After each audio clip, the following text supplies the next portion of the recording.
আমার বন্ধু বলুন তো জান্নাত বানাইছে কে? আল্লাহ। সবাই বলুন জান্নাতের মালিক কে? জান্নাত দিবে কে? আল্লাহ।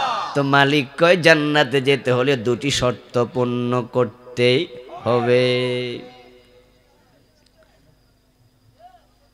এখন আমাদের দেশে জান্নাতে যাওয়ার জন্য কত লোক আছে রেডি হইয়া আছে, মুছে তেল দেয়, জান্নাতের কাঁঠাল খাবে, কষ যেন না লাগে, একবারে রেডি, জামা কাপড় আইরন করে বসে আছে, কাপড় চোপড় পরেই জান্নাতে ঢুকে যাবে। অথচ 5 ওয়াক্ত নামাজের 1 ওয়াক্ত পড়ে না, জুমার নামাজটা পর্যন্ত পড়ে না, এমন কিছু জালেমও আছে না নাই?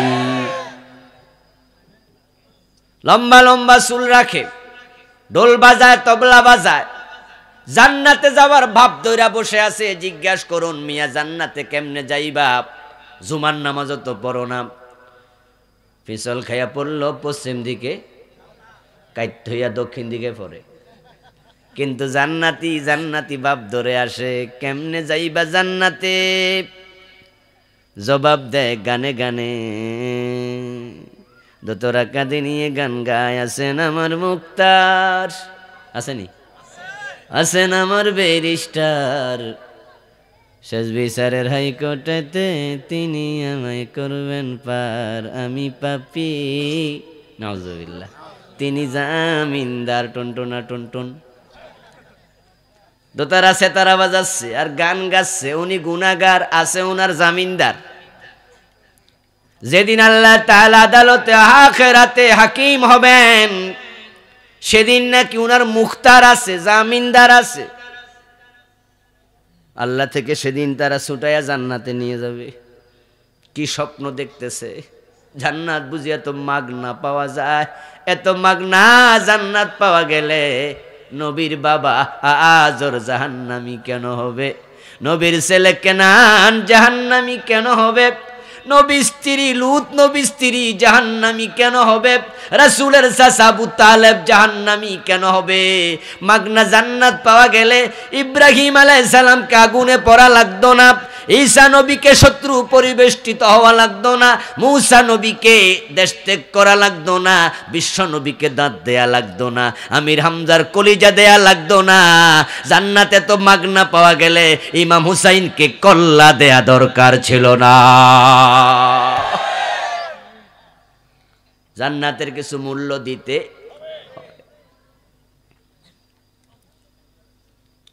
অহসিবান নাসু আন ইউতরাকু আন ইয়াকুলু আমান্না ওয়া হুম লা ইফতানুন। ঈমান আনছি বলে চিৎকার দিলে জান্নাত পাওয়া যায় না। আল্লাহ বলে কিছু পরীক্ষা আমি নিব, ওই পরীক্ষাও পাশ করতে হবে। ইয়া আইয়ুহাল্লাযীনা আমানু কুলু মিন তাইয়্যিবাতি মা রাযাকনাকুম। ঈমান আনছি তুমি বললা, তাহলে আমি বলি ও মুমিন, ও ঈমানদার, এবার শোনো, আমি যে রিজিক দিছি হালাল খাও, হারাম খাইতে পারবা না। ঈমানদার হলে আমার আইন মেনে চলতেই হবে। ঈমানও আছে, সুদও খায়, ঠিক না? মাথায় টুপি আছে, আবার ঘোষ খায়, এমন অফিসার আছে না নাই? হাজী সাহেব হজ করেছে, বউয়ের মোহরানা দেয় না, এমন স্বামী নামের আসামি আছে না নাই? নামাজ পড়তে পড়তে কপালে কালো দাগ ফেলে দিয়েছে, বাবা মরছে 20 বছর হয়ে গেছে, বোনের জমিটা এখনো, ফুফুটা আটকায় রাখছে, দাদা মরছে কত আগে। মানুষের জমি দখল করে, জাল দলিল করে, নেতাগিরি করে, আল্লাহর আইনের কথা বললে উল্টা রাজাকার বলে গালি দিয়া দেয়, জঙ্গিবাদের মামলা ধরায়া দেয়। আল্লাহ পাক রব্বুল আলামিন জান্নাত বানায় অপেক্ষায় আছেন, অপেক্ষায়। আপনি একটু ওঠেন, রওনা দেন, জান্নাত তিনি দেবেন, ওয়াদা করেছেন। তবে শর্ত পূর্ণ না করলে আল্লাহ জান্নাত দেয় না। 1 নাম্বার ঈমান, 2 নাম্বার আমল, শর্ত খুব কম। আমার প্রিয় ভাই আজরের ঈমান নাই, ইব্রাহিম নবীর বাপ হইয়াও জান্নাত পাবে না। কেনান নূহ নবীর ছেলে ঈমান নাই, নবী বাবা ছেলে জাহান্নামী। হাসরের দিন নবী বাবা সন্তানের উপকারে আসবে না। আল্লাহ বলবেন শর্ত দিছি, আমি জান্নাতের মালিক, আমি শর্ত পূরণ না করলে জান্নাত দেই না। এজন্য আবু তালেব বিশ্ব নবীকে 42টা বছর বটগাছের মতো ছায়া দিছে, কিন্তু জান্নাত পাবে না। রাসূল সাল্লাল্লাহু আলাইহি ওয়াসাল্লামের জন্মের আগে বাবা নাই, 5 বছর বয়সে মা নাই, 8 বছর বয়সে দাদা নাই। তিনি চাচার কোলে আশ্রয় নিলেন, আবু তালেব কোলে তুলে নিলেন, মরা পর্যন্ত আর কখনো আলাদা করেন নাই। শিবে আবি তালেবের যখন রাসূল 3 বছর জেল খেটেছিলেন, আবু তালেব স্বেচ্ছায় বাতিজার সাথে জেল খেটেছে, আলাদা থাকে নাই। নিজের ছেলে আলী, জাফর, আকিল, মেয়ে উম্মে হানি রাদিয়াল্লাহু তাআলা আনহুম, তারা 4 জনই ছিলেন মুসলিম, ভালো মুসলিম, বড় মাপের সাহাবী। আবু তালেব তাদেরকে যত ভালোবাসতেন, নিজের সন্তানদের চেয়ে বাতিজা মুহাম্মদকে ভালোবাসতেন অনেক অনেক বেশি। কিন্তু চিরস্থায়ী জাহান্নামী। আমাদের দেশও আশেকে রাসূলের অভাব নাই, রাসূলের জন্য জান কুরবান করে ফেলবে ব্যবসা বেমন, কিন্তু রাসূলের দিন মেনে সুন্নাহ মেনে জীবন চালাতে রাজি হয় না। শুধু ভালোবাসা দিয়ে জান্নাত মিলবে না। যদি শুধু রাসূলকে ভালোবাসলেই জান্নাত পাওয়া যেত, আবু তালেব জাহান্নামী হওয়ার কথা ছিল না। ভালোবাসা লাগবে, তবে রাসূলকে মানার দাবি পূরণ করতে হবে আগে। ঈমান হলো জান্নাতে যাওয়ার প্রথম শর্ত, নেক আমল হলো দ্বিতীয় শর্ত। এই শর্ত যে পূরণ করবে না, সে জান্নাত পাবে না। আল্লাহ পাক রব্বুল আলামিন এজন্যই তো জান্নাতে যাওয়ার আগে প্রত্যেক মানুষের হাতের মাঝে টিকিট চাইবেন। জান্নাতে যেতে হলে ঈমান নামক টিকিট লাগবে, আমল নামক টিকিট লাগবে। যার হাতে থাকবে না, সে ফুলসিরাত পার হতেই পারবে না। বিদেশ যাওয়ার জন্য পাসপোর্ট ভিসা জরুরি, জরুরি না? একবার ইম্পর্টেন্ট। টিকিট নাই বিমানে উঠতে পারবেন না, পাসপোর্ট ভিসা নাই ইমিগ্রেশন ক্রস করতে পারবেন না। প্রধানমন্ত্রীর পাসপোর্ট আছে, ভিসা আছে, সামনে যান ম্যাডাম, স্যার আপনি আগান। ওনার ছেলে জয়ের পাসপোর্ট ভিসা নাই, ইমিগ্রেশন পুলিশ বলবে সরি আপনি যাওয়ার অধিকার নাই। আমার চিনো, আমি প্রধানমন্ত্রীর ছেলে, বলবে স্যার আপনারে চিনি কিন্তু সিস্টেমে নাই। আমি ইব্রাহিমের বাবা, আমারে ঠেকায় কে? ফেরেশতা বলবে আমনে কেডা, টিকিট দেন। আমার বন্ধু হাদিসে পাওয়া যায় জাহান্নামকে আল্লাহ তাআলা হাসরের মাঠে আনবেন, কিন্তু জান্নাতকে হাসরের মাঠে উপস্থিত করা হবে না। চালাকি কইরা ঢুকে যাবেন দৌড় মাইরা, চান্সই নাই। জান্নাত থাকবে হাসরের মাঠের বাহিরে, ওখানে যাওয়ার জন্য একটা ব্রিজ পার হওয়া লাগবে, ওইটার নাম হলো ফুলসিরাত। ফুল মানে ব্রিজ, সিরাত মানে রাস্তা। আল্লাহ তাআলা কোরআন মাজিদে বলেন ওয়া ইমিনকুম ইল্লা ওয়ারিদুহা ওয়া কানা আলা রাব্বিকা হাতমান মাকদিয়া। আল্লাহর চূড়ান্ত সিদ্ধান্ত হলো ফুলসিরাত না পার হইয়া তোমরা একজনও জান্নাতে যাইতে পারবা না, ওইটা পার হওয়াই লাগবে। সেই ইমিগ্রেশনে ফেরেশতা আছে, ঈমান নামক পাসপোর্ট যাচাই করবে। قال النبي صلى الله عليه وسلم يضرب الصراط بين ظهراني جهنم। ওই ফুলসিরাত জাহান্নামের পিঠের উপরে আল্লাহ তাআলা দেবেন। জাহান্নামকে হাসরের মাঠে আনা হবে। ইউতা ইয়াউমা ইযিম বিজাহান্নাম লাহা ৭০ আলফ জিমাম মা কুল্লি জিমামিন সাবউনা আলফা মালাকিন ইয়াজুরুনাহা, জাহান্নামের চারদিকে 70,000 শিকল দিয়ে জাহান্নামকে বাঁধা হবে। সেদিন প্রতি শিকলে ফেরেশতা থাকবে 70,000। এই ফেরেশতারা টেনে টেনে জাহান্নামকে হাসরের মাঠে আনবে।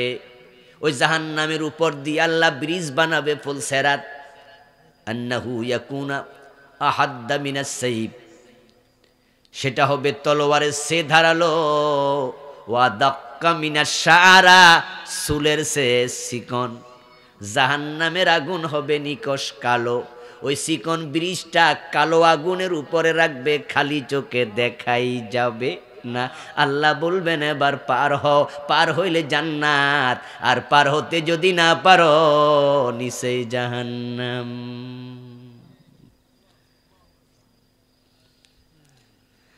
এখন ব্রিজ তো আগে দেখা লাগবে, তার হন না পার হবেন? দেখবেন তো না, অন্ধকার, চরম অন্ধকার, দেখবেন কেমনে? এবার আল্লাহ কোরআনে কি বলে শুনুন, ইয়াউমা তারাল মুমিনিনা ওয়াল মুমিনাতি ইয়াসআ নূরুহুম বাইনা আইদিহিম ওয়া আন আইমানিহিম বুশরাকুমুল ইয়াউম জান্নাতুন তাজরি মিন তাহতিহাল আনহার। আওয়াজ দিয়ে বলেন সুবহানাল্লাহ। ও নবী, আপনি যখন দেখবেন ফুলসেরাতের গোড়ায় দাঁড়ায় আপনার মুমিন মুমিনাত উম্মত নারী পুরুষ যাবে, ইয়াসআ নূরুহুম বাইনা আইদিহিম ওয়া বিআইমানিহিম, মুমিনরা যখন ফুলসেরাতের গোড়ায় যাবে তাদের বুকের দিক থেকে, তাদের ডান পাশ থেকে ঈমানের নূর জ্বলতে শুরু করবে। ঈমান ঈমান ঈমান ঈমান এক নম্বর, ঈমানের নূর জ্বলবে, তারা দেখবে। এখন পার হবে কেমনে? পার হওয়ার জন্য লাগবে দ্বিতীয় টিকেট, আমল। দ্বিতীয় টিকেট, আমরা যারা কানেক্টিং ফ্লাইটে বিদেশ যাই, বিশেষত ইউরোপ এবং আমেরিকাতে কানেক্টিং ফ্লাইট আবশ্যক। বাংলাদেশ থেকে আমেরিকায় সরাসরি কোনো বিমান নাই, লন্ডনেও নাই। তাই আমরা যারাই যাই, গত মাসের আমিও গিয়েছিলাম 16 তারিখে নভেম্বরের, গত মাসের আগের মাস, এখন তো জানুয়ারি এসে গেছে, 11 দিন ছিলাম, প্রোগ্রাম করার জন্য গিয়েছিলাম। তো কানেক্টিং ফ্লাইটে গেলে আমাদেরকে 2টা বোর্ডিং পাস দেয়। আপনি ঢাকা থেকে উঠবেন বিমানে, আমি এবার তুরস্ক হয়ে গিয়েছি, এর আগে 19-এ গিয়েছিলাম, তখন রিয়াদ হয়ে সৌদি আরব হয়ে গিয়েছি। তা আপনাকে এখান থেকে একটি বোর্ডিং পাস দেবে, ওখানে সিট নাম্বার লেখা আছে। আপনি এটা হাতে নিয়ে যাবেন, বিমানে উঠবেন। যখন আপনি তুরস্কে গিয়ে নামলেন, এ বোর্ডিং পাস আর দরকার নাই, আরেকটা নতুন বিমান, ওই বিমানে আবার সিট নাম্বার আলাদা করে দেয়া আছে। আল্লাহর জান্নাতে যাওয়ার জন্য ঈমান এবং আমল, 2টা বোর্ডিং পাস, 2টা টিকেট। আপনি মুমিন হলে আপনি দেখতে পাবেন, এই তো দেখা যায় ফুলসেরাত, আপনার বুকের দিক থেকে আলো বের হবে। এবার হলো দ্বিতীয় টিকেট, দ্বিতীয় বোর্ডিং পাস, আমল। যাদের আমল খুব ভালো তারা 1 সেকেন্ডে বিদ্যুতের গতিতে পার হয়ে যাবে।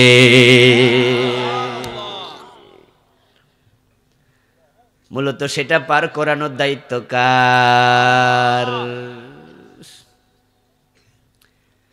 আমার বন্ধু, যাদের আমল ভালো নয়, আমল খারাপ, আমল কম, নেক কম, ঈমান আছে নেক আছে তবে কম, তাদের সর্বশেষ জন যেভাবে পার হবে হাদিসে পাওয়া যায়, সে ক্রলিং করে করে হামাগুড়ি দিয়ে দিয়ে আস্তে আস্তে ফুলসেরাত পার হবে। আর যাদের ঈমান আমল নাই, পার হওয়ার কোনো সুযোগই নেই। ফুলসেরাতের গোড়া আটকা পড়ে যাবে আবু তালেব, রাসূলের চাচা, প্রিয় নবী কত লোককে সুপারিশ করে জান্নাতে নেবেন, কিন্তু চাচার জন্য সুপারিশের সুযোগটাই নাই। নূহ আলাইহিস সালাম জান্নাতে চলে যাবেন, উনার বউ এবং উনার ছেলে কেনান ধরা পড়ে যাবে। নূহ নবীর স্ত্রী জাহান্নামী, নূহ নবীর ছেলে কেনান হবে জাহান্নামী। নবীর ছেলে কার ছেলে?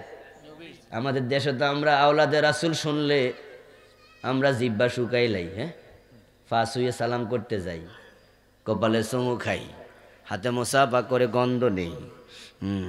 আওলাদে রাসূল পাইছি, তো কেনান কি আওলাদে রাসূল না?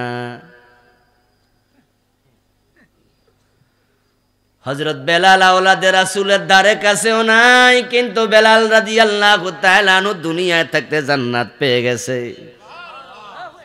রাসূল মেরাজ থেকে ফিরে এসে বলেছেন, বেলাল আমি মেরাজের রাতে জান্নাতে ঢুকেছি, আমার আগে আগে তোমার পায়ের শব্দ শুনেছি। বেলাল কি আওলাদে রাসূল ছিল? বরং বেলাল রাদিয়াল্লাহু তাআলা আনহুর বাবাও গোলাম, দাদাও গোলাম, উনি গোলামের ছেলে গোলাম। আর রাসূলের আপন চাচা আবু তালেব জান্নাতে যেতে পারবে না।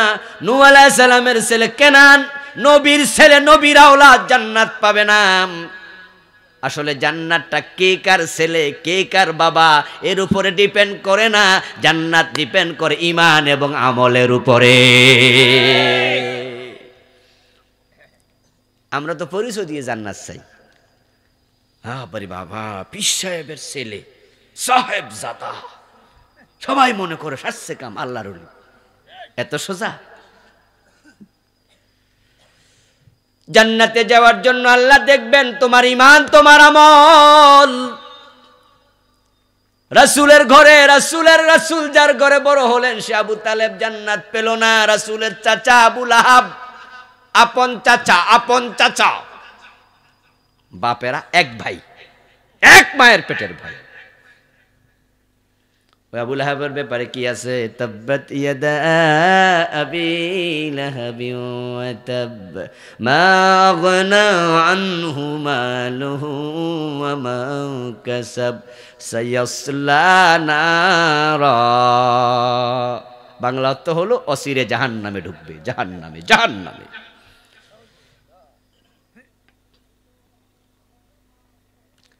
এই জন্য ফারুক আজম ওমর রাদিয়াল্লাহু তাআলা আনহু বলছেন, মান ইতাজ্জা বিমাকানিহি ফালিয়ানজুর ইলা ফিরআউন ওয়া মান ইতাজ্জা বিমালিহি ফালিয়ানজুর ইলা কারুন ওয়া মান ইতাজ্জা বিনাসাবিহি ফালিয়ানজুর ইলা আবি লাহাব ইন্নামাল ইজ্জাতু বিত্তাকওয়া। قال تعالى تلك الجنة التي نورث من عبادنا من كان تقيا। কেউ টাকা হলা হইয়া মনে করে আমি কেডারে, আমি সফল, আমি তো সফল হয়ে গেছি। হযরত ওমর বলে, তাহলে তুমি একটু কারুনের দিকে তাকাও, টাকা তোমার বেশি না কারুনের বেশি?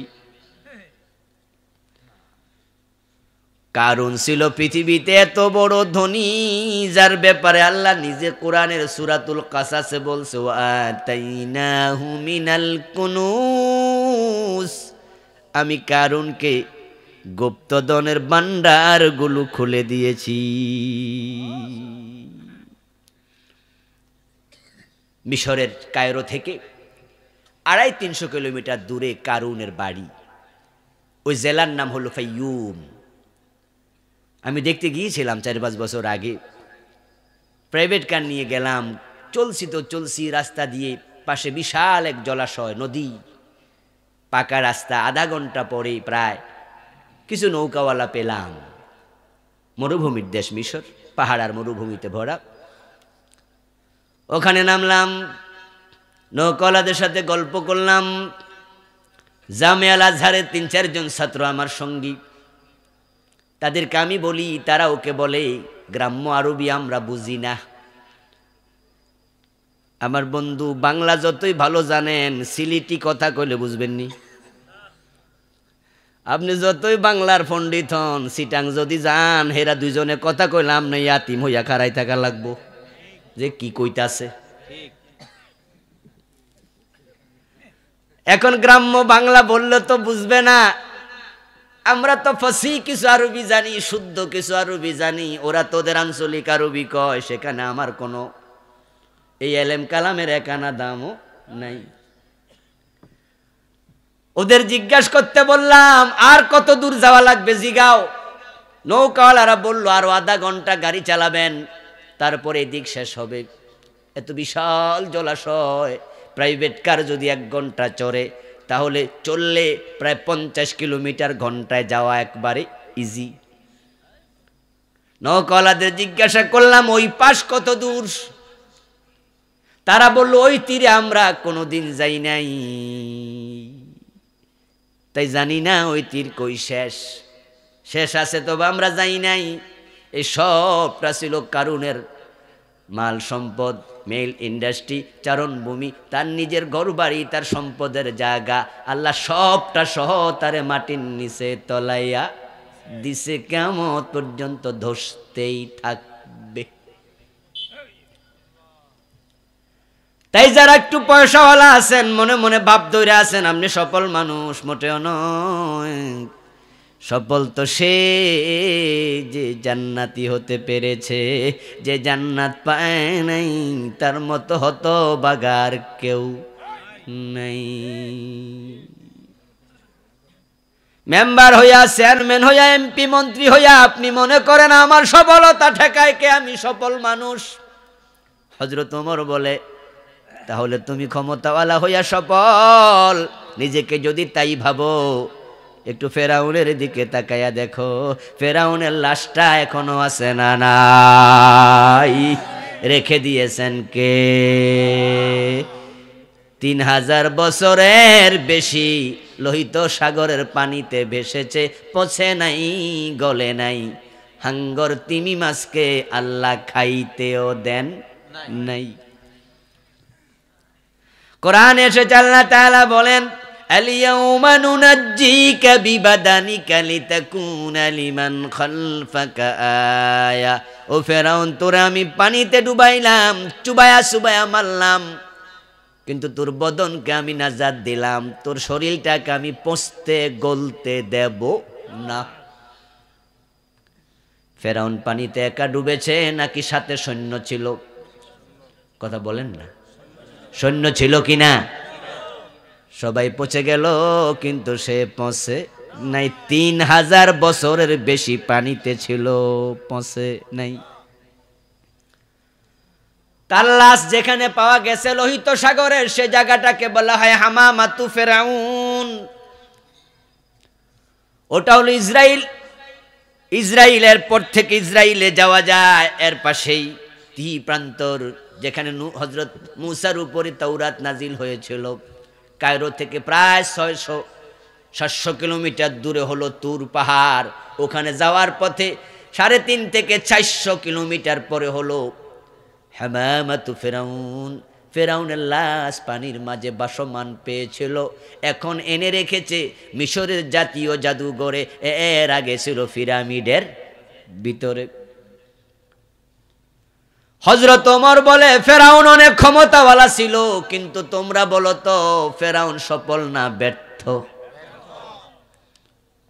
সফল তাহলে কে? আবু লাহাব রাসূলের বংশধর? কয় না। যদি তোমরা মনে করো চৌধুরী হইয়া, ভুইয়া হইয়া, আওলাদে রাসূল হইয়া, অমুক পীরের ছেলে হইয়া তুমি সফল, তাহলে আমি ওমর বলি আবু লাহাবের দিকে তাকাও। দুনিয়ার সব মুসলমান প্রতিনিয়ত কোরআন যারা পড়ে তারা সূরা তাব্বাত ইয়াদা পড়লে আবু লাহাবরে বদদোয়া দেয়। এই বদদোয়া চলতে থাকবে কিয়ামত পর্যন্ত। সফলকে ইন্নামাল ইজ্জাতু বিত্তাকওয়া, যারা মুমিন হয়েছো, মুত্তাকি হইয়া জীবন যাপন করতে পারো, তুমি হলে সফল। ইন্না আকরামাকুম ইনদাল্লাহি আতকাকুম, তোমাদের মাঝে আল্লাহর কাছে তার সম্মানই সবচেয়ে বেশি, যার তাকওয়া যত বেশি। আপনার অফিসে যে দারোয়ানটা আছে না, আপনাকে দেখলে লাভ দিয়া দাঁড়াইয়া সালাম দেয়, এই জব্বার কই? জি স্যার। স্যার স্যার বলে মুখের ফেনা ছুটাইয়া ফেলে। আপনার জন্য অজুর পানি আগায়া দেয়, গরম চা আগায়া দেয়। রাতের আধারে আল্লাহর সাথে তার সম্পর্ক বড় মধুর, সে তাহাজ্জুদ কাজা করে না। আর আপনি লাখ টাকা বেতন পান, মনে করেন যে আমি হলাম সফল। ওই জব্বর তো হলো আমার ফিয়ন। আপনার লাখ টাকার দিকে আল্লাহ তাকায় না, আল্লাহ তাকওয়ার দিকে তাকায়। হতে পারে অফিসারের সে পিয়নের সাথে আল্লাহর সম্পর্ক বেশি। এই জন্য রিক্সাওয়ালা দেখে হেও করবেন না, গরিব দেখে ছোট মনে করবেন না, তুচ্ছতাচ্ছিল্য করবেন না। আল্লাহর সাথে কার সম্পর্ক কত বেশি আমরা জানি না। যদি আপনার ঈমান এবং নেক আমল থাকে, আপনি দুনিয়ায় অখ্যাত, আখেরাতে হবেন বিখ্যাত। আর দুনিয়ায় কোটিপতি বিখ্যাত এ জাতীয় কত নেতা পয়সাওয়ালা, আখেরাতে হবে অখ্যাত।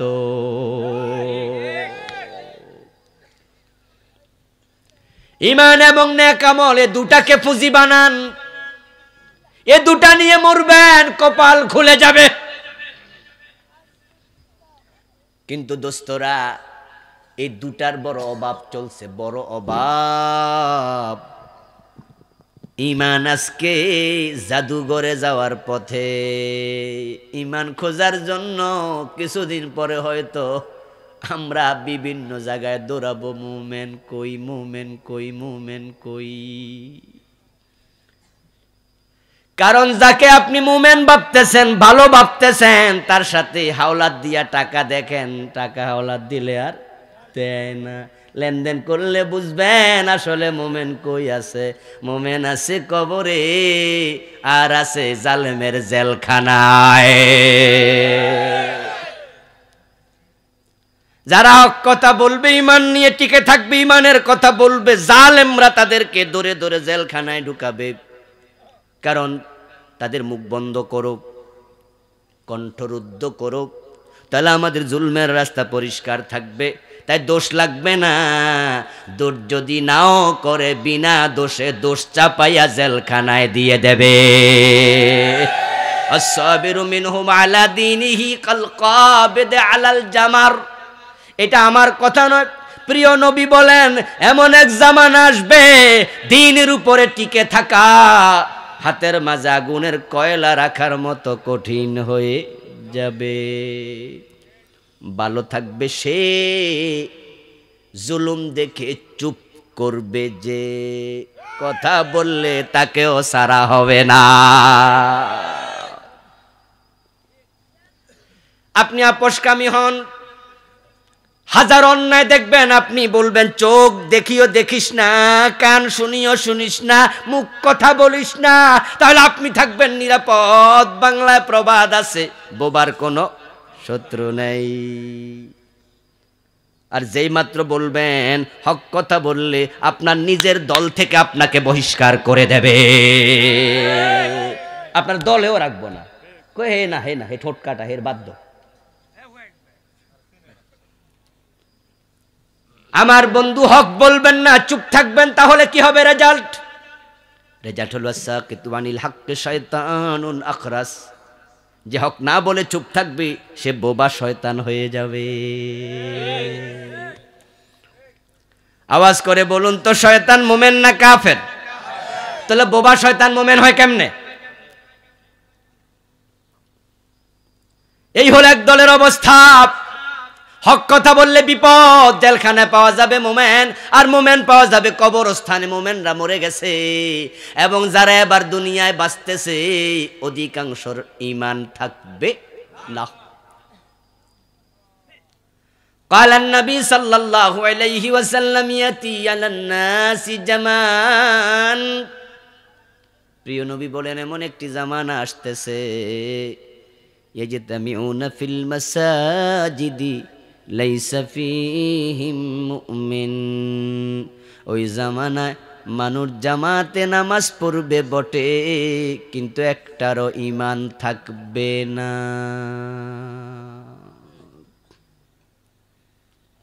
একটা জামানা আসতেছে, 1400 বছর আগে রাসূল বলছে, জামাতে নামাজ পড়বে, ইমাম সাহেবও কাফের, ঈমান হারা। মুসল্লি, মুয়াজ্জিন, খাদেম সবগুলো ঈমান হারা, জামাতে নামাজ পড়বে। এমন একটা জামানা আসবে, ঈমান নাই, ঈমান নাই, টুপি আছে, দাড়ি আছে, ঈমান নাই। জান্নাতে যাওয়ার জন্য 1 নাম্বার শর্ত কি? কি ভুলে গেছেন এখনই? জোরে বলেন কি? ঈমান না থাকলে জান্নাত পাওয়া যাবে? ঈমান হলো 1-এর মতো, আমল হলো ডান পাশে শূন্যের মতো। এই উদাহরণটা ভালো করে মাথায় রাখবেন। ঈমান হলো 1-এর মতো, আমল হলো ডান পাশে শূন্যের মতো। এজন্যই যাদের ঈমান আছে তারা একটা নেক আমল করলে সওয়াব হয় কমপক্ষে 10 গুণ। ওই যে 1-এর পাশে শূন্য 10। এবার আপনারা বলুন তো 1-এর পাশে শূন্য দিলে কত হয়? 2টা দিলে, 3টা দিলে, 5টা দিলে বাড়তে থাকবে বারুক। কিন্তু যদি একটা মুছে দেন, শূন্যের মূল্য কত? ঈমান নাই, আমলের কানা দাম আর নাই।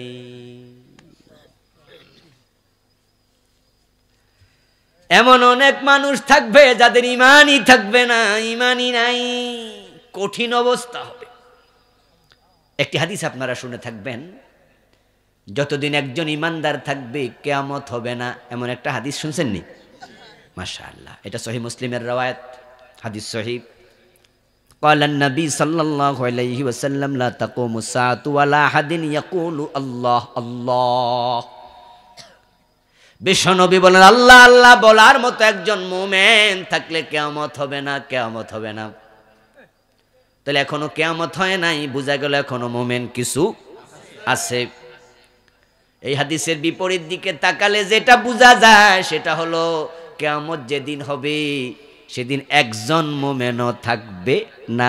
যদি থাকতো কিয়ামত হতো না। 71-এ দেশ যখন স্বাধীন হয় তখন বাংলাদেশে মুসলমান ছিল প্রায় 7 কোটি। টোটাল মানুষ 7.5 কোটি ছিল, 50 লাখ হিন্দু বৌদ্ধ বাদ দেন। তাহলে মুসলমান কয় কোটি ছিল? কথা বলেন না, কয় কোটি? এখন 2022 মানুষ হয়েছে 18 কোটি। 2 কোটি হিন্দু বৌদ্ধ বাদ দেন, তাহলে মুসলমান আছে কয় কোটি? বেড়েছে না কমেছে? কোথায় 7 কোটি, কোথায় ডাবলের বেশি 16 কোটি। আজ থেকে 10 বছর পরে মুসলমান কমবে না আরো বাড়বে? 20 বছর পরে, 30 বছর পরে। তো যেইভাবে মুসলমান বাড়তেছে কিয়ামত হইব কেমনে? একজন থাকলেও তো কিয়ামত হবে না। তাহলে আপাতত কিয়ামতের কোনো সম্ভাবনা দেখা আসলে কি তাই? বলুন তো, কিয়ামত পিছাইতেছে না আগাইতেছে? তো আগাইলে এত মুসলমান বাড়তেছে, আগাইলোটা কোন ফাঁক দিয়া? আসলে ব্যাপার হলো মুসলমান বাড়তেছে ভোটার লিস্টিতে, বাস্তবে বাড়ে না। ওই কাজীর গরুর মতো কেতাবে আছে, গোয়ালে নেই। 90% মুসলমানের দেশে কোরআন নাই কোথাও, কোরআন দিয়ে কেউ চলে না, চলতে চায় না। 64টা জজ কোর্ট আছে বাংলাদেশের, 64 জেলায়। আল্লাহর কোরআন দিয়া একটা জজ কোর্টেও কোনো মামলার রায় হয় না, হচ্ছে ব্রিটিশ আইনে, ব্রিটিশ আইনে, ব্রিটিশ আইনে। কয়দিন আগে একজন নায়িকা মদ খাইতে গেছে একবারে বোট ক্লাবে, ওখানে যাইয়া মারামারি কিলাকিলি করছে। পরে টেলিভিশনের সামনে কানছে, মামলা হয়েছে, ধরে নিয়ে গেছে 3-4 জনকে। ও আমার প্রিয় ভাইয়েরা, আমরা দেখলাম ওই নায়িকাকে ধরে নিল। তারপরে এবার মামলা হলো। মামলা যারা চালাবে ওরাই দেখা যায় একজন বড় অফিসার ও নায়িকার সাথে কেক খাইতেছে। দেখছেন না আপনারা? সোশ্যাল মিডিয়া ভাইরাল হয়েছে, কেক খাইতেছে। রই রই হইচই পড়ে গেল। আমাদের প্রশাসনের ভিতরে জ্বালা পোড়া শুরু হলো। সাংবাদিকরা একটি সাংবাদিক সম্মেলনে বড় এক অফিসারকে প্রশ্ন করলো, এই অফিসারের বিচার হয় না কেন? তখন বড় অফিসার উনি বললেন, কি বিচার করতাম? আপনারা যে প্রশ্ন করেন, যিনি কেক খাইছে তিনিও যুবক, যার সাথে খাইছে তিনি যুবতী। আমাদের দেশে আইন যেটা আছে, আইন হলো যুবক যুবতী যদি মিউচুয়ালি 2 জন রাজি হইয়া জেনা ব্যভিচার করে কোনো বিচার নাই।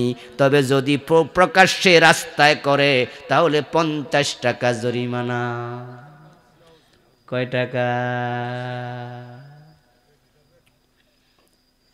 এই কথা শুনে তো আমার চোখ বড় হয়ে গেল, চক্ষু চড়ক গাছ। কয় কিরে 50 টাকা নাকি জরিমানা? আমার বাসার পাশে একটি ল কলেজ আছে, একবারে কাছে, 2-3টা বিল্ডিং পরেই। তো আমি গেলাম ল কলেজের প্রিন্সিপালের কাছে, উনি আমার পরিচিত, আমাদের কুমিল্লার মানুষ, ময়নামতির পাশে বাড়ি, আমেরিকা থেকে পিএইচডি করা। আমি বললাম ভাইজান 50 টাকা জরিমানা, ব্যাপারটাই বুঝলাম না। উনি আমারে বললেন আইনটা তো হলো 1861 সনের, এর মানে ব্রিটিশ পিরিয়ডে। তাহলে 1861 সনে আইন বানাইছে, ওই আইন এখনো কেন চলবে?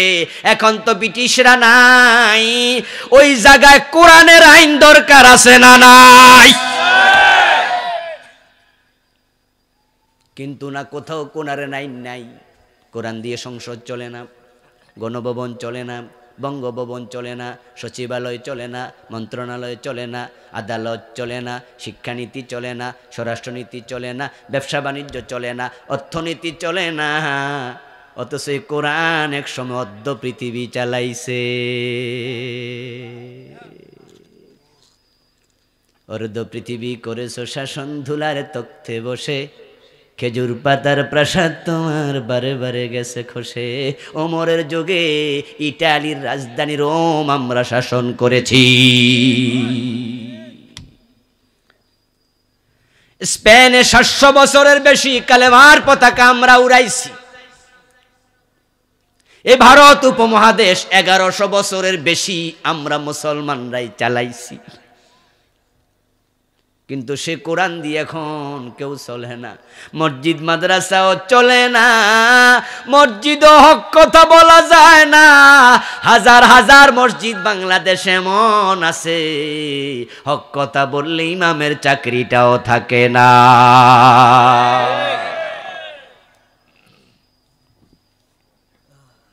ও বন্ধু, ইমানদার কমে যাবে, মানুষগুলো শিরিক করবে, কুফর করবে, বেদাত করবে, নেফাক করবে। বেদাতের কারণে, হারাম খাওয়ার কারণে তাদের আমল কবুল হওয়া বন্ধ হয়ে যাবে। কুফর শিরকের কারণে তাদের ঈমানটাই চলে যাবে। ইমানদার নাই, টুপিওয়ালা দাড়িওয়ালা আছে, পাঞ্জাবি পাগড়িওয়ালা নামাজি আছে, ইমানদার কমে যাবে। তার একটি প্রকাশ্য স্পষ্ট উদাহরণ আমি দিতে চাই, মাইন্ড করবেন না, জবাব দিন, বুঝনেন। মসজিদে গিয়ে আল্লাহরে সেজদা দেয়, আবার পীরের পায়েও সেজদা দেয়, এমন লোক বাংলাদেশে আছে না নাই? সে জুমার দিন মসজিদে নামাজ পড়লো, আবার পরের শনিবারে পীর সাহেবের পায়ে যাইয়া সেজদাও মারল। আপনারা বলুন তো, যে পীরের পায়ে সেজদা দেয় ইমানদার না মুশরিক হয়ে গেছে? কিন্তু বেড়ারিকে আমরা বুঝাইতে পারছিনি, হে কয় না আমি ইমানদার। সে বুঝলো না তার ইমান নাই। আমার ভাইয়েরা, বাংলাদেশে কাদিয়ানি নামে এক সম্প্রদায় আছে কিনা? আছে না? তাদের কি মসজিদ নাই? নামাজ পড়ে না, আজান ইকামত দেয় না, টুপিদারি পাঞ্জাবি নাই। কিন্তু বলুন তো, তারা মুমিন না কাফের? খেয়াল করছেন নি? নামাজ আছে কিন্তু ইমানটা নাই, কাফের। কেন তারা কাফের? কারণ তারা পবিত্র কোরআন মাজিদের 4টা অক্ষর মানে না। কয়টা? আরো জোরে বলুন, কয়টা? খা আলিফ তা মিম, খাতামান নাবিয়্যিন। বিশ্ব নবীকে বড় নবী মানে, বড় রাসূল মানে, কিন্তু শেষ নবী মানে না। এই কোরআন এমন এক কিতাব, এর সাথে ঈমান জড়িত ডাইরেক্ট। এর বিসমিল্লাহর বা থেকে মিনাল জিন্নাতি ওয়ান নাসের সিন পর্যন্ত যত হরফ আছে, 4টি নয়, 3টি নয়, 2টা নয়। কেউ যদি একটা না মানে ঈমান আছে না গেছে? সবটা মেনে নেওয়ার নাম ঈমান, একটা অস্বীকার করার নামই কুফর। ঠিক অঙ্কের মতো, অঙ্কের মতো। আমার ভাইয়ারা, অঙ্কের সূত্র আমরা পড়েছি। অঙ্কের সূত্রের মাঝে আছে প্লাস মাইনাস। এবার যারা পারেন তারা বলুন তো প্লাসে মাইনাসে কি হয়? মাইনাস। এই কোরআনের আপনি নামাজ মানলেন প্লাস, রোজা মানলেন প্লাস, যাকাত মানলেন প্লাস, নবী শেষ নবী মানলেন না, এক জায়গায় মাইনাস। তো প্লাসে মাইনাসে শেষ।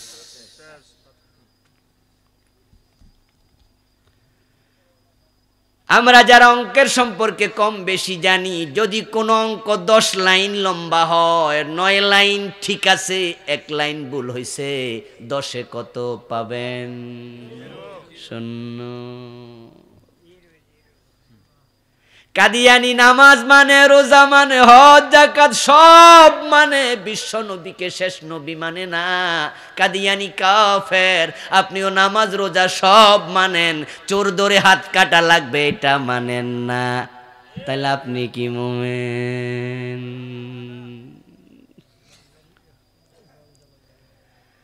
আমরা মসজিদে যখন যাই তখন সবাই মুত্তাকি, সবাই আল্লাহরে মানি, রাসূলরে মানি, এমন মানা মানি সবাই মিলে কোন পা দিয়ে মসজিদে ঢুকি, বের হই কোন পা দিয়ে? খেয়াল করে না, আওয়ামী লীগ নাই, বিএনপি নাই, জাতীয় পার্টি নাই, নিজামে ইসলাম নাই, হেফাজত নাই, জামাত নাই, সবাই একমত ডান পা দিয়ে ঢোকো। কারণ আমার রাসূল ঢুকছে কোন পা দিয়ে, আমরা ঢুকবো কোন পা? রাসূল বের হয়েছে মসজিদ থেকে বাম পা, আমরাও বাম পা। আল্লাহু আকবার বলে নামাজ শুরু, সালাম ফিরাইয়া নামাজ শেষ। মাগরিবের ফরজ কয় রাকাত? 2 রাকাত পরে ইমাম সালাম ফিরাইলে আমরা ফিরামু না লোকমা দিমু? হুজুরেরও মানি না। যদি ইমাম আমার বাবা হয়, আমি মুক্তাদি হই, মাগরিবের ফরজ 2 রাকাত পরে আমার বাবা সালাম ফিরায়, আমিও লোকমা দিমু। রাসূলের সাথে মিলে নাই, বাবা আপনারেও মানতে রাজি, লোকমা দিলাম। মসজিদ আল্লাহর আইনে চলবে, সবাই একমত। হ্যাঁ, তো যে আল্লাহর আইনে মসজিদ চলবে, ওই আল্লাহর আইনে দেশ চলা দরকার আছে না নাই? এখানে দ্বিমত কেন? এখানে আপনি একমত কেন হতে পারলেন না দোস্ত? মসজিদে আল্লাহরে মানবেন, জি, এটা হলো প্লাস। আদালতে মানবেন নি, না, তাহলে মাইনাস। তো প্লাসে মাইনাসে মাইনাস আপনি নাই। শয়তান আল্লাহর ইবাদত করতে করতে করতে করতে জিন থেকে ফেরেশতাদের কাতারে চলে গেছে। শয়তান কিন্তু ফেরেশতা নয়। কোরআনে আল্লাহ বলছেন কানা মিনাল জিন।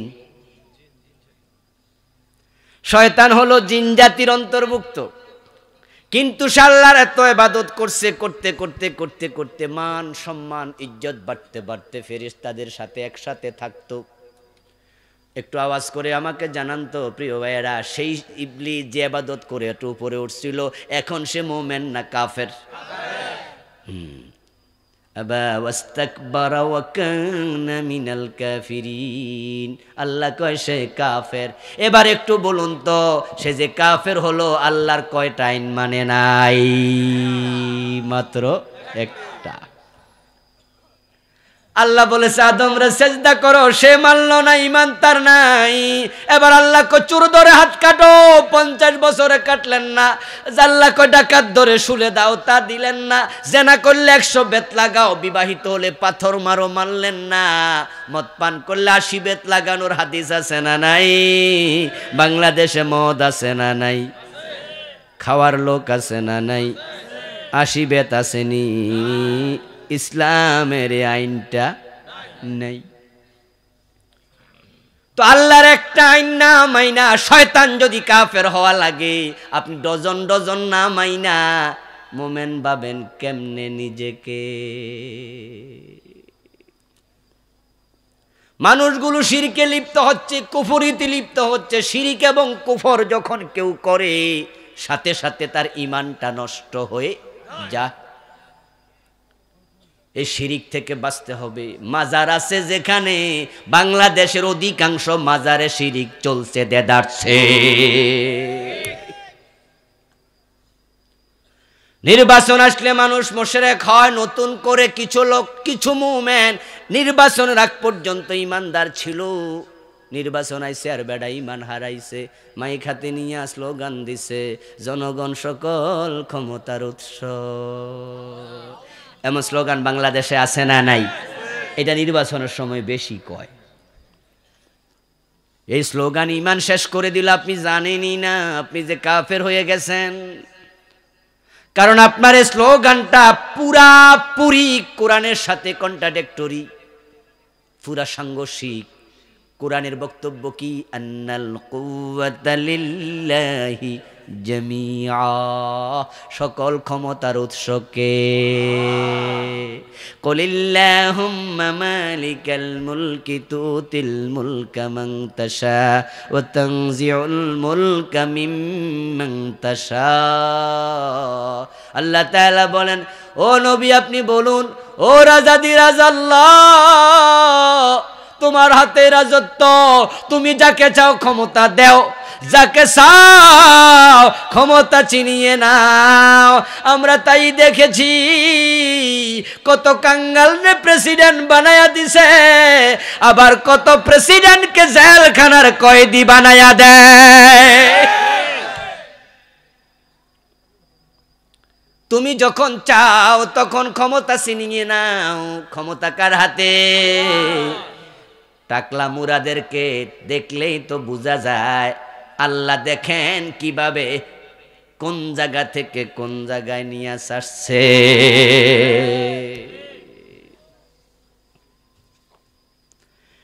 এত বেজ্জতি আল্লাহ করে দিল ওই টাকলারে, এখন তার চেহারাটাও নিজের বউরে দেখাতেও পারে না। পুরো জাতির কাছে এতটা লাঞ্ছিত ব্যক্তি এখন আর কেউ নেই। নিজের চেহারাটা মানুষে দেখাবে এই তাকত, এই সাধ্য আর নাই। কোন রকমে মাস্ক পইরা, মাথায় টুপি দিয়া লজ্জা ঢাকার জন্য বিদেশ চলে গেছে। কানাডায় নামার পরে হেরা কয় গো ব্যাক, ফিরে যাও, এত পচা মাল আমরাও নেই না। আর আপনি স্লোগান দেন জনগণ ক্ষমতার উৎসব, ইমান শেষ। হিন্দুদের দুর্গা পূজা যখন আসে নতুন কিছু আবার মুশরিক হয়। ওই দুর্গা পূজার আসার আগে সে মুমিন ছিল, এখন নতুন করে মুশরিক হয়েছে। কিভাবে? মূর্তি পূজা করেছে না, সে মুশরিক হয়েছে একটা স্লোগান দিয়ে, যে স্লোগানটা আল্লাহর কোরআনের পুরা উল্টা। ওই স্লোগানটা এখন বাংলাদেশে মহামারী আকারে ঢুকতেছে। ওমিক্রন ভাইরাসের সে আরো মারাত্মক ভাবে। সে স্লোগানটা হলো ধর্ম যার যার, উৎসব সবার। এটা কোরআনের একবারে উল্টা। কোরআন মাজিদের স্লোগান হলো লাকুম দীনুকুম ওয়ালিয়া দীন। কোরআনে আছে না নাই? বাংলা অর্থ দেখেন, তাই আপনি বুঝে ফেলবেন। বাংলা অর্থ হলো তোমাদের ধর্ম তোমাদের, আমাদের ধর্ম আমাদের। তো ধর্ম যার যার, উৎসব তার তার। ঠিক কিনা? ঠিক কিনা? আল্লাহ চিহ্নিত করলো তোমাদের ধর্ম তোমাদের, আমাদের ধর্ম আমাদের। আর আপনি বলতেছেন ধর্ম যার যার, উৎসব হইছে। কি আজীব কথা রে। ঈমান চলে গেল, কোরআনের উল্টা বলেছেন। আমার দোস্ত, আমার বুজুর্গ ভাই আমার, আমি আপনাকে বলছি কোরআনের মাঝে নবী মুহাম্মদুর রাসূলুল্লাহর নবুয়তের ব্যাপারে কথা আছে। মুহাম্মদ আল্লাহর নবী, আল্লাহ নিজে ডেকেছেন ইয়া আইয়ুহান নাবিয়্যু হাররিদিল মুমিনিনা আলাল কিতাল। হে নবী মুহাম্মদ এবার দাবি করতেছে, ও মক্কার লোকেরা শোনো, আমি আব্দুল্লাহর বেটা মুহাম্মদ, এখন থেকে আমি আল্লাহর নবী। রাসূল বলে নাই? আচ্ছা, এবার কি হলো রেজাল্ট? একদল বলল ঠিক, তারা হলো মুমিন। আরেক দল বলল না, তারা কি? ওয়ামা মুহাম্মাদুন ইল্লা রাসূল। আরে কে? আল্লাহ বলে মুহাম্মদ আমার রাসূল। ইন্নাকা লামিনাল মুরসালিন, নিশ্চয় আপনি রাসূলদের একজন। প্রিয় নবী বলে আমি আল্লাহর রাসূল। মক্কার লোকেরা আবার বলতেছে হ্যাঁ, তারা মুমিন। যারা বলছে না তারা কি বুঝেন, ইসলাম এটাই। এবার আল্লাহ বলছে লাকুম দীনুকুম ওয়ালিয়া দীন, তোমাদের ধর্ম তোমাদের, আমাদের ধর্ম আমাদের। যারা বলবে ঠিক তারা মুমিন, আর যারা বলবে না আমরা খেসুরি পাকাইতে চাই, তাদের ঈমান থাকবে না।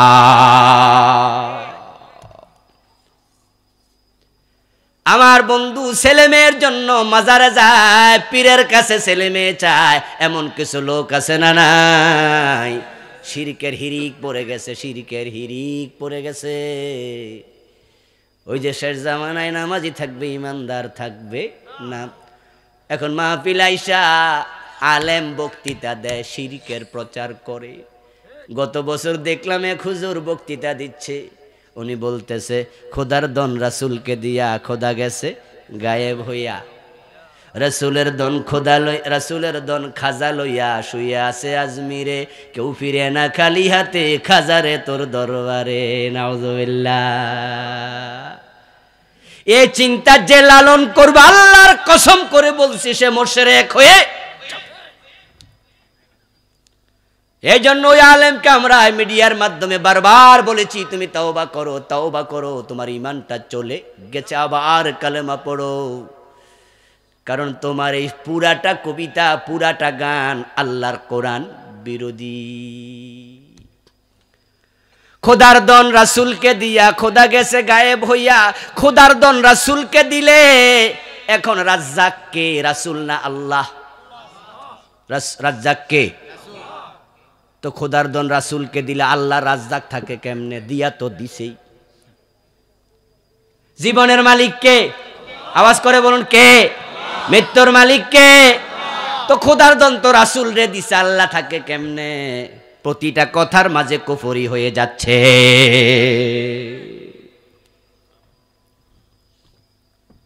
আর কোরআনে আল্লাহ তাআলা রাসূলকে বলছেন আপনি বলুন কুল্লা আকুলু লাকুম ইনদি খাযাইনুল্লাহ, ও নবী আপনি বলুন আমি একথা বলি না আমার কাছে আল্লাহর ধন ভান্ডার আছে। আমি নবীও চাই কার কাছে? রাসূল কার কাছে চায়? তো ধন ভান্ডার না ওনারা সব দিয়ে দিছে। এরপরে আবার কি বলল? রাসূলের দন খাজায় লইয়া শুইয়া আছে আজমিরে, রাসূলের দন এখন রাসূলের কাছে নাই। এটা আবার কারে দিছে? খাজা বাবারে দিছে। আবু বকর রাদিয়াল্লাহু তাআলা আনহুরেও, ওমরেরও, নিজের জামাই আলীরেও, দুই মাইয়ার স্বামী ওসমান রেও, ইমাম আবু হানিফারেও দেয় নাই, খাজা বাবারে দিছে। হে বেটা জানছে। তারপরে আবার বলছে এখন কেউ ফিরে না খালি হাতে খাজারে তোর দরবারে। ওদের মতো গায়কদের কথা শুনে, এ জাতীয় বাজারি মৌলবীদের ওয়াজ শুনে একদল লোক খাজা বাবার কাছে গিয়ে ছেলে মেয়ে চাইয়া ঈমান হারা হয়ে যাচ্ছে। ঈমান বাঁচান, ঈমান বাঁচান, ঈমান বাঁচান। শিরক করবেন না, কুফর করবেন না। আমি বই লিখেছি একটি শিরকের উপরে, প্রচলিত শিরক ও তা থেকে বাঁচার উপায়। বাংলাদেশে চলমান 29টা লিখছি। এ বইটা আজকের স্টেজেও পাবেন দোয়ার পরে ইনশাআল্লাহ। ছোট্ট একটি বই, খুব উপকারী। 29টা। একটা শিরক করলে ঈমান শেষ, আর 29টা করলে কি অবস্থা চলছে। এরপরে বেদাত ঢুকে আমল শেষ করছে। দ্বিতীয় টিকেট হচ্ছে নেক আমল। এখন বেদাতের কারণে আমলগুলো নষ্ট হয়ে যাচ্ছে। উম্মতের আমল যদি নবীর সাথে না মিলে, ওই আমল আল্লাহ কবুল করে না।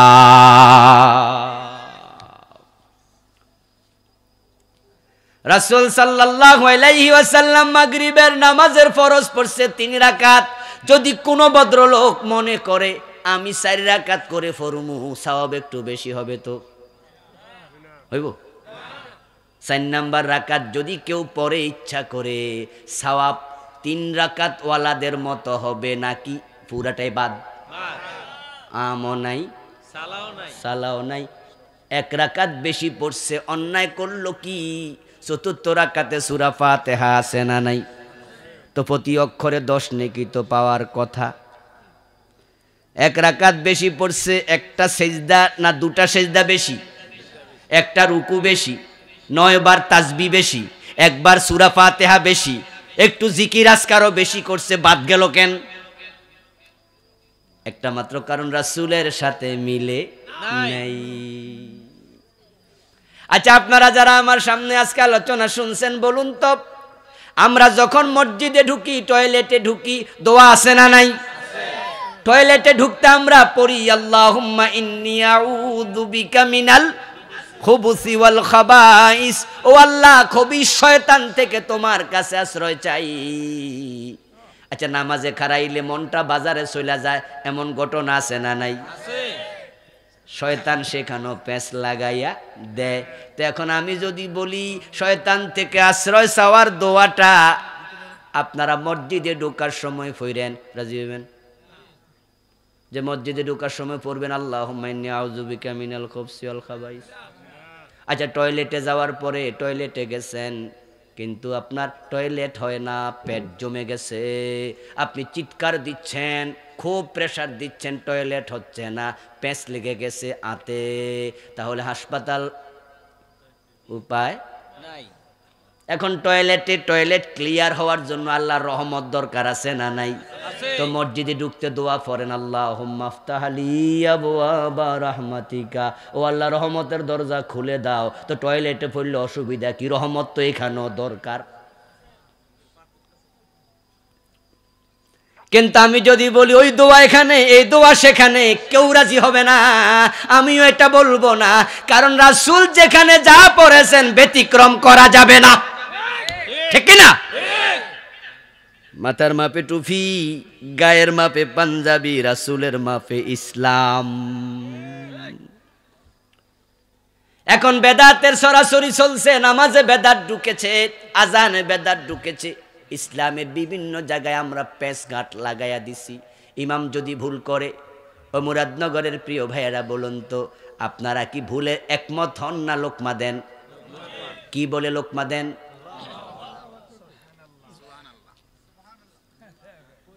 দুই তিনজন পাওয়া গেছে সঠিক, অধিকাংশই বেঠিক। আমিও ছিলাম আল্লাহু আকবার বলার দলের লোক, কিন্তু হাদিস পড়ে দেখি রাসূলুল্লাহ বলছেন লিররিজালিত তাসবিহু ওয়ালিন্নিসাইত তাসফিকু। ইমাম যদি ভুল করে পুরুষরা বলবে সুবহানাল্লাহ, আর যদি মহিলা মুসল্লি থাকে তার হাতের উপরে হাত আওয়াজ করবে। কে বা কারা সুবহানাল্লাহ বাদ দিয়ে আল্লাহু আকবার ঢুকাইছে আল্লাহই জানে। আমরা যখন নামাজ শুরু করি ইন্নী ওয়াজ্জাহাতু ওয়াজহিয়া লিল্লাযী, মুসাল্লাত দোয়া পড়ি, তারপর নাওয়াইতু ওয়া নুসাল্লিয়া লিল্লাহি তাআলা পড়ি, তারপর আল্লাহু আকবার বলি, অথচ বিশ্বনবী নাওয়াইতু ওয়া নুসাল্লিয়া লিল্লাহি তাআলা এই জাতীয় নিয়ত পড়েছেন, এ মর্মে একটা হাদিসও নাই।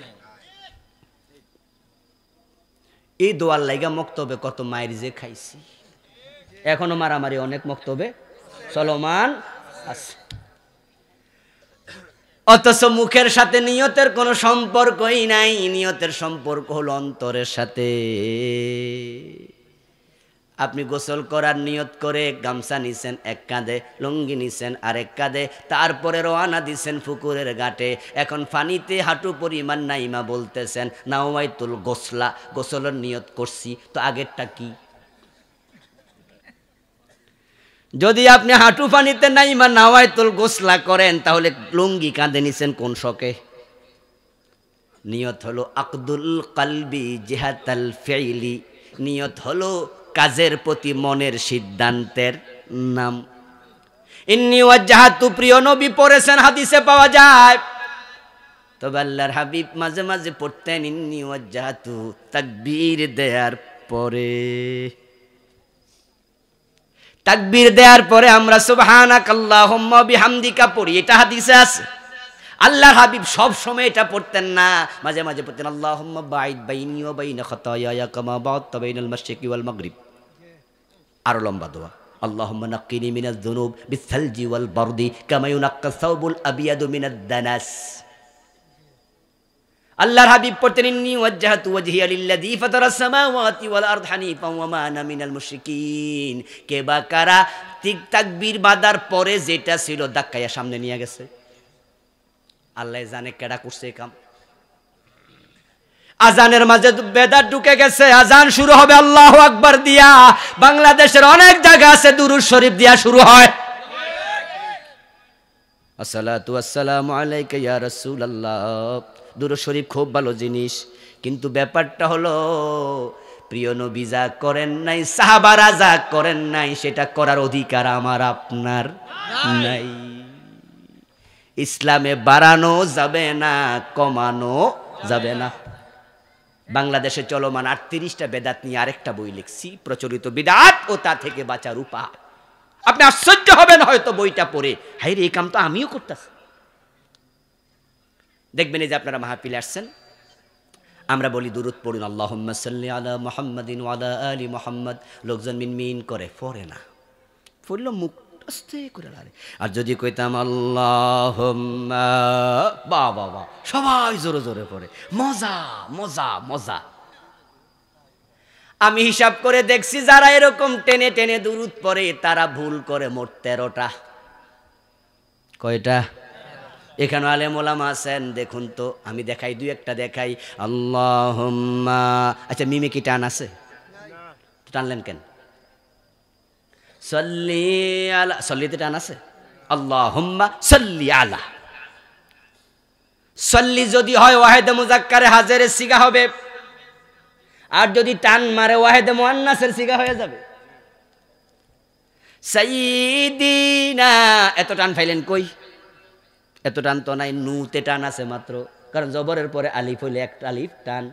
তা আমি মোট হিসাব করে দেখছি মোট 13টা ভুল হয়। অথচ দুরুদের ব্যাপারে হাদিস হলো একবার দুরুদ পড়লে 10টা রহমত নাজিল হবে, 10টা সওয়াব লিখে দেয়া হবে, 10টা গুনাহ মুছে দেয়া হবে। এখন যদি 13টা ভুল হয়, প্রতি ভুলের কারণে একটা কইরা সওয়াব আল্লাহ কাইট্টা দেয়, তাহলে 10টা কাটা যায়, আরো 3টা আল্লাহ ফানা থাকে। আমরা কত জায়গায় যে পেছ লাগাইছি জানি না। এখন বলুন তো, এমবিবিএস, এসপিপিএস, এফআরসিএস ডাক্তার যখন বের হয়েছে, এখন দাঁতের চিকিৎসার জন্য রাস্তার পাশে আর প্লাস নিয়া বাটাল নিয়া বসলে কেউ দাঁত দেখায় না। অথচ আজ থেকে 30 বছর আগে দাঁতের চিকিৎসা হইতো রাস্তার পাশে বইয়া বইয়া, প্লাস দিয়া টান মাইরা খুলতো। কিন্তু এখন ডেন্টালের ডাক্তারের এত সুন্দর চেয়ার, এ জাতীয় ইজি চেয়ার এমবিবিএস এরও নাই। রুগী যাইয়া বইলে টিপ মারে হইয়া যায়। ওরে বাবা, লাইটও জ্বলে। এখন আমরা যারা দাঁতের চিকিৎসা করি, আমরা ওখানে যাই, রাস্তার পাশে যাব না। ঠিক আজ থেকে 30 বছর আগে, 40 বছর আগে মাওলানা কামেল পাশ, দাওরা পাশ, পুরা 3 গ্রামও একজন পাওয়া যেত না। আজ থেকে 100 বছর আগে পুরা বাংলাদেশে একটা টাইটেল মাদ্রাসাও ছিল না, একটা দাওরা মাদ্রাসাও ছিল না। দাওরা পাশ করবেন দেওবন্দে যাওয়া লাগবে, টাইটেল পাশ করলে কলকাতা আলিয়ায় যাওয়া লাগবে। তো দাওরার কামেল সারা তো বুখারী পড়ায় না, মুসলিম পড়ায় না, তাফসিরে বাইজাবি, কাশফ, ইবনু কাসির পড়ায় না। এখন আমাদের উস্তাদ যারা ছিল মক্তবে পড়াইছে, মক্তবের হুজুর ছিল মুন্সি, এলেম ছিল কম, উনার দোষ নাই, মাদ্রাসায় তো ছিল না। এখন কম জানার কারণে কিছু ভুলের সম্ভাবনা আছে না নাই? এখন আমরা সে ভুল লইয়া কবরে যাব নাকি সংশোধন হব? নিশ্চয় সংশোধন হব আমরা। তা আমরা ঈমান বাঁচাতে চাই শিরক কুফর ছেড়ে দিয়ে, আমল বাঁচাতে চাই বেদাত পরিত্যাগ করে, হারাম ছেড়ে দিয়ে। রাজি আছেন তো? হারাম খাইয়েন না, হারাম খাইলে নেক আমল হয় না, সব কবুল বন্ধ, সব বন্ধ, ডিরেক্টলি বন্ধ। মান ইশতারা সাওবান বিআশারাতি দারাহিম ফীহি দিরহামু হারাম লাম ইয়াকবালিল্লাহু লাহু সালাতাহু মা দামা আলাইহি। বিশ্বনবী বলেন 10 টাকা দিয়ে কাপড় কিনেছ, 1 টাকা হারাম, এই কাপড় পরে যতই নামাজ পড়ো 1 রাকাত আর কবুল হবে না। এখন সুদের টাকা দিয়ে যায় নামাজ কিনে, এমন আছে না? গোশের টাকা দিয়ে জামা কিনে নামাজ পড়ছো, কিসের নামাজ? আসুন আমরা ঈমান বাঁচাতে চাই, আমল বাঁচাতে চাই, জান্নাতে যেতে চাই। আল্লাহ তৌফিক দেন, বলেন আমিন।